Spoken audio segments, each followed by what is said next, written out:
Hi, ako si Pax, and welcome to the 90s edition ng Top OPM Guitar Solos, where we will talk about iconic guitar solos and why they are awesome. Kung bago ka lang sa channel na ito, we just did a 2000s version at pwede nyo itong panoorin dito. So, without further ado, let the hit of nostalgia begin. Sisimulan natin ang list sa isang bandang tumatak talaga sa mga Pinoy noong 90s dahil sa fresh funk metal sound nila. POT. It's a 4-piece band fronted by the late Carl Roy, who was also the vocalist ng Advent Call and later ng Kapatid.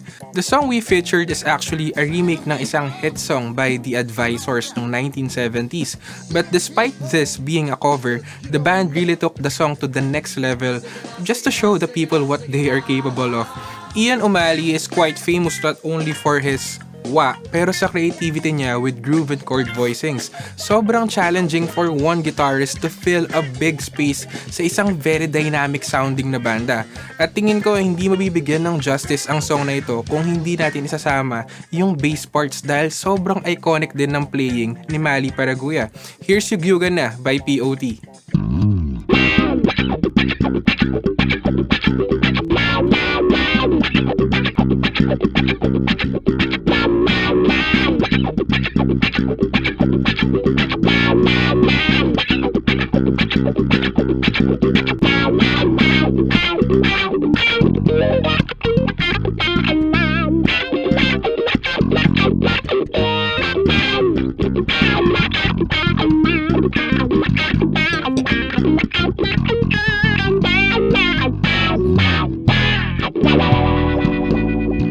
Kapag sinabi mong 90s, hindi pwedeng wala yung mga love song na may malupit na guitar solo, long hair, at leather jacket. Wait lang. Wag na sa long hair, hindi ko department yun. And I can think of anyone who nailed this best other than Paul Sapiera of Rockstar. The song that made this list is a Pinoy rock love song standard. Its guitar solo has its own melody na tingin ko memorize nating lahat. And feeling ko pinag-isipan talaga ito theoretically kasi if you analyze it, it always lands on the chord tones. So kahit walang kasabay na rhythm track, ramdam mo pa rin yung chords. At hanggang ngayon, maririnig nyo to sa mga taxi, UV Express at jeep. Here's Parting Time by Rockstar. Init.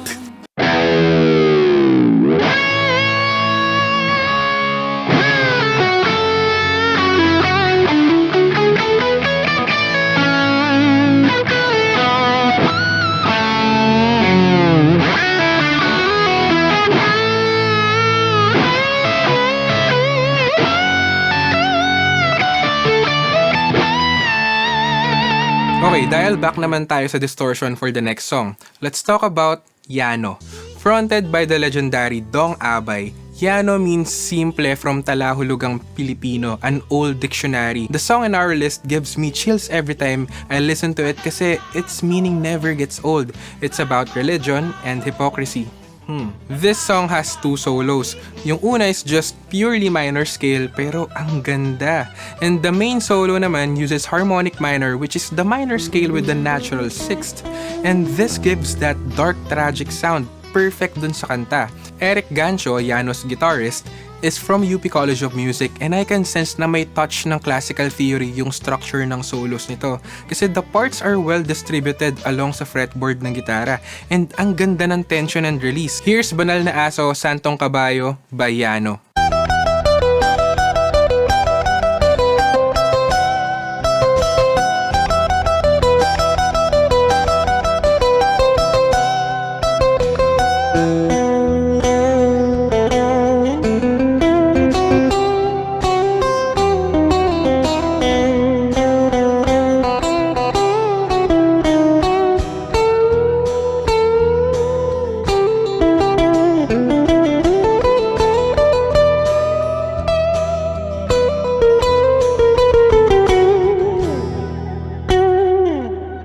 Punta naman tayo sa hard rock territory, Razorback. By the way, yung frontman ng bandang ito ay si Kevin Roy at magkapatid sila ni Carl Roy. Ang challenging sa solo na ito ng Razorback is, I think na partly it is improvised. I can sense it kasi this is hard rock blues at sobrang driven ito by feel. Medyo challenging isifra. And these solos don't bother so much on chord tones kasi yung rhythm section nila ay riffs. So madalas nakapako yung solo sa pentatonic blues scale tapos maraming repetition na mabibilis. Dito mo makikita yung prowess ni Tears o Ripple kasi yung feel ng solos niya makes you dance or groove. Here's Giyang by Razorback.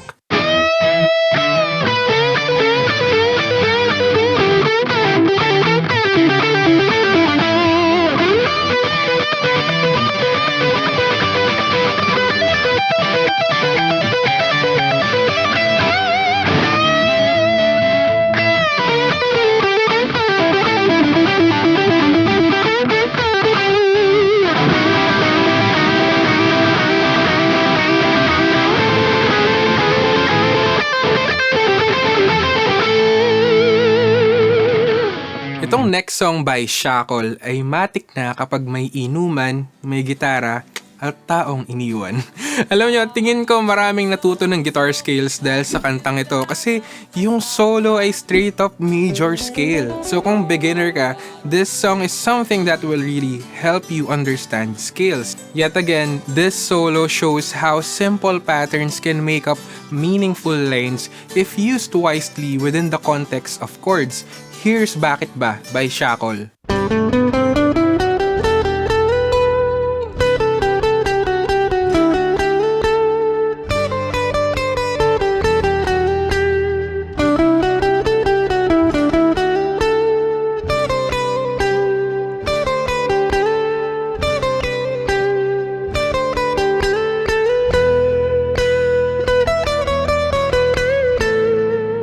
Hindi ko alam kung saan natin sisimulan ang usapan sa next song na ito kasi sobrang ganda. This song is by the late Francis Magalona. First of all, this track is recorded live. Imagine nyo gano'n sila kagaling to pull this off. Second, sobrang powerhouse ng mga gitaristang tumugtog dito. Si Noel Mendez sa main solo, the one with the wah, si Perf De Castro and si Carlos Season sa harmonized section and rhythm parts. Third, this song extends to a wide plethora of techniques from Hendrix's verses, the Beatles reference sa intro, the wah solo that utilizes natural harmonics. At hindi lang basta harmonics kasi yung harmonics na ginamit ni Noel Mendez ay yung mga hard to play harmonics dun sa mas mabababang frets. And alam nyo, I think this is one of the most beautiful solos I've heard in my life. Here's Kaleidoscope World by Francis Magalona.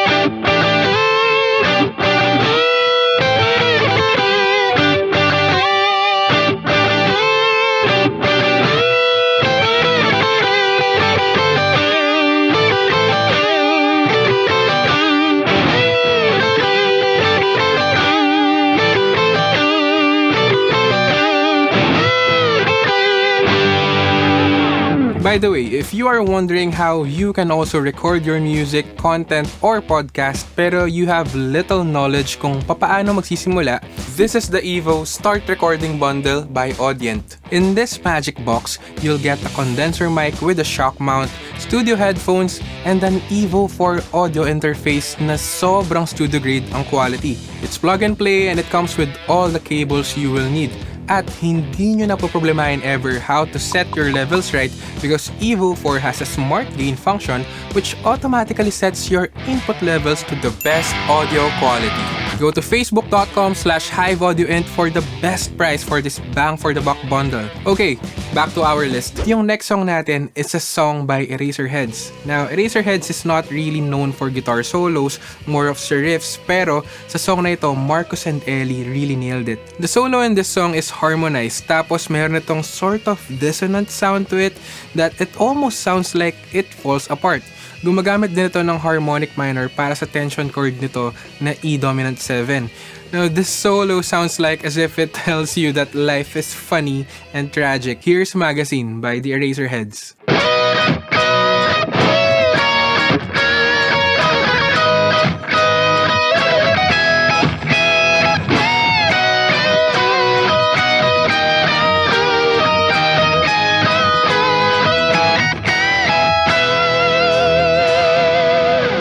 Itong next song, ito yung kinakanta ng mga bata noong 90s sa kalsada. Actually, hanggang early 2000s, kahit di pa sila uminom ng alak. And the solo, I'm assuming si Jerome Velasco nagsulat. And it's just a simple guitar solo pero sobrang ina-accent nito yung angas ng kanta. It's just moving power chords pero pang-headbangan talaga. Here's Laklak by Teeth.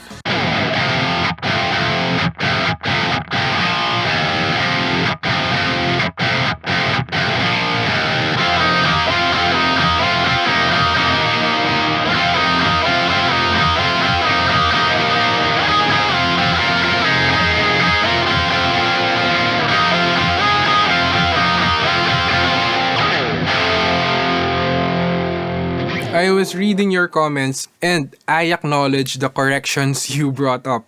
Number 1, ang debut single ng Bamboo ay Noipi at hindi Hallelujah. And number 2, Halik ni Judas was released in 1995, which means it belongs to this list. So let's have a replay ng Halik ni Judas.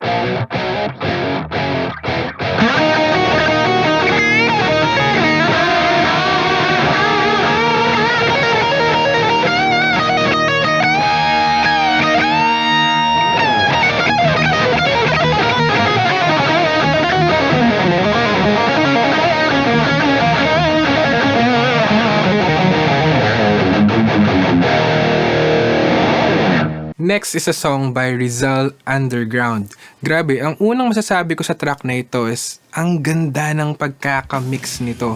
When I was listening to the tracks sa list natin, ito yung pinaka masarap sa tenga kasi ang ganda ng separation ng instruments. The solo, again, is simple lang pero it stands out at maririnig mo din dito yung blues influence ni Mike Villegas.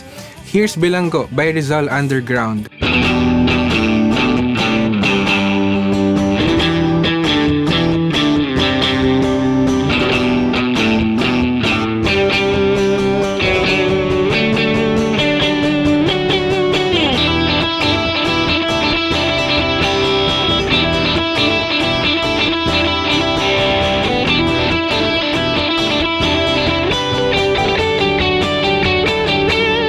Siyempre, nandito pa rin ang Parokya ni Edgar. Actually, sa 90s, I think mas mahaba yung solos ni Darius Semana.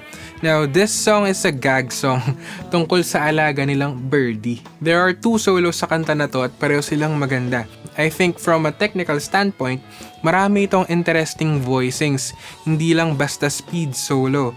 And for me, yung iconic sa solo nito for the both parts ay yung starting line and ending line, which are both very useful licks for guitarists. Here's Please Don't Touch My Birdie by Parokya ni Edgar.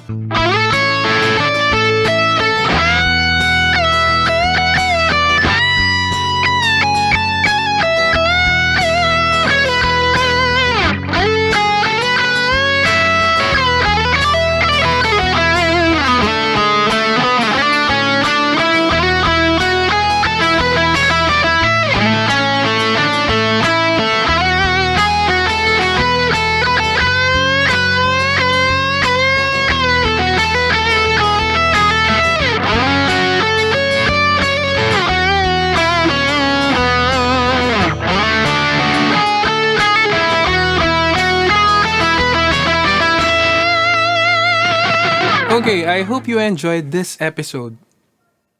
Joke lang. Siyempre hindi pwedeng wala yung Rivermaya at si Perfecto de Castro. Let's get into it. Simulan natin sa 214. And I think kung i-describe ko ang solos ni Perf, ang unang words na papasok sa isip ko, sobrang astig. Perf has this playing style na he always brings something new sa table. His solos are unpredictable.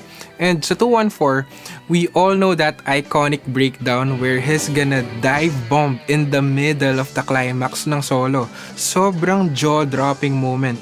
and only Perf does that. Here's 214 by Rivermaya.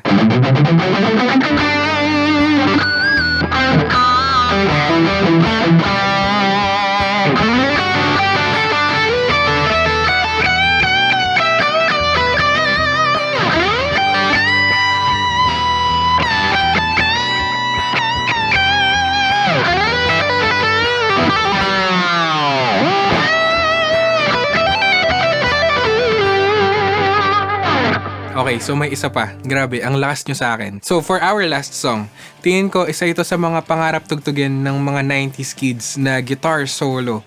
Actually, kahit anong edad or generation mo pa, you can't deny that this is one hell of a guitar solo.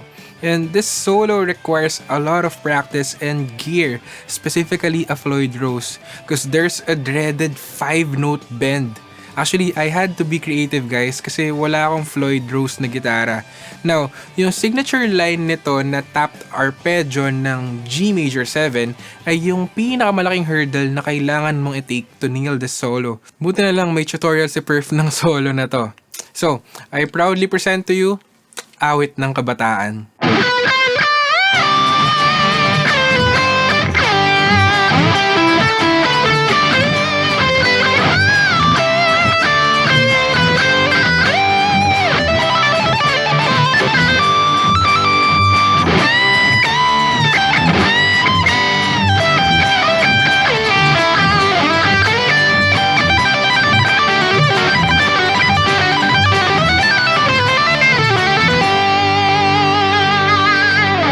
Oof, so that's 12 solos for you guys.